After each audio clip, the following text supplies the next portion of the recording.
Right, hello again.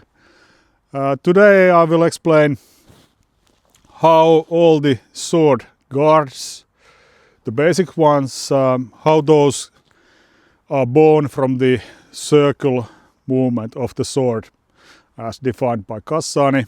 But this is very old sword theory. So let me explain. So for example, in the oldest European sword fighting manual, at least, you have a few guards or sword positions, and those are something like that. The first one is here on the lower left, and then there is one which is here on the lower right, and then we have something on the upper left, upper right, so over here, and something more like on top of the head, so or in front of the head. So these are called guards typically. So the sword is in the back position, so it's not really pointing forward. It's always there like back here. So meaning like ready to cut or ready to thrust, as you might know.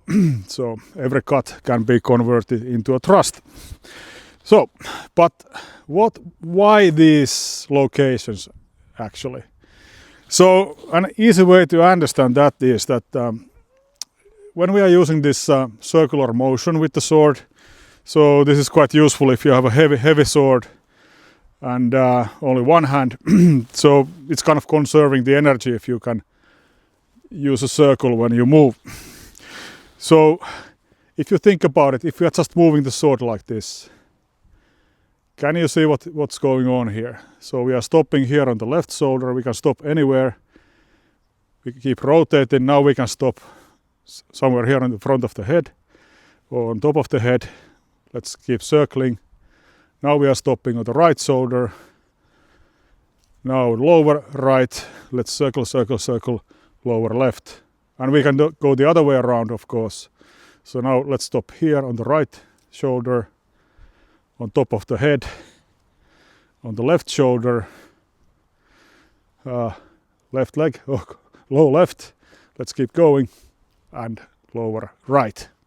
So what we just went through are all the guards. So now you know that those guards are actually coming from the circle principle. And it makes a lot of sense because we are cutting using the circles. So of course we will always pass through these guards wherever our sword is moving, as long as we are using the same principle. But you could basically have any number of guards. For example, middle guard on the right or middle guard on the left. And now I'm facing you, so maybe this doesn't make much sense, but if I change the facing and if we go through these guards again, let's try. So just a rotation here. So now this is the lower left, and if you are using two-handed sword, you might actually know this guard. It's sometimes used, so let's keep rotating. Now I'm on the lower right. If you're using a two-handed sword, you might recognize this guard. Rotating. Now I'm on my right shoulder. Again, two-handed sword, you might recognize this. And now here on top of the head, familiar, yes.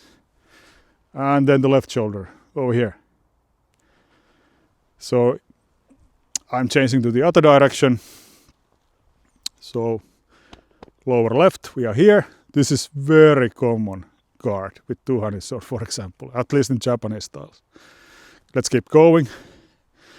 Now on the lower right, sometimes called long tail or something like that. Upper right shoulder, Jornhau, anyone? On top of the head, once again this high guard. And then last one on the left shoulder over here. So, as you can see, that's it. So the guards are coming from this circular motion of the sword.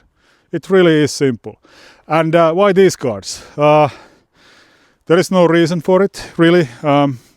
So what I see it mostly is like a learning tool, easy to understand, kind of default positions, and you can stay there or move from guard to guard if you want very easily, but those are not necessary. You can use any, like this middle guards.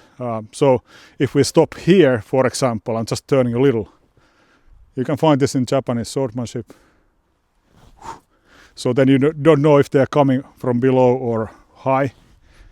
Quite common. Of course, the other side works as well. So you can come here or here. So it's kind of a hidden guard. But you can also have this center low. It's still part of the circle. You can have a center low guard here. So meaning this.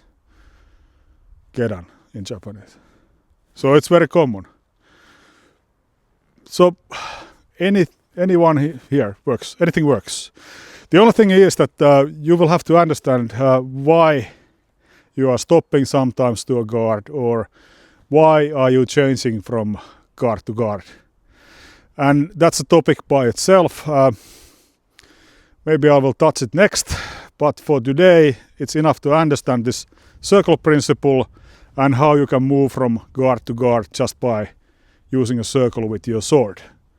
And that's plenty. Let's have a look at the application in the next one. Okay, bye bye.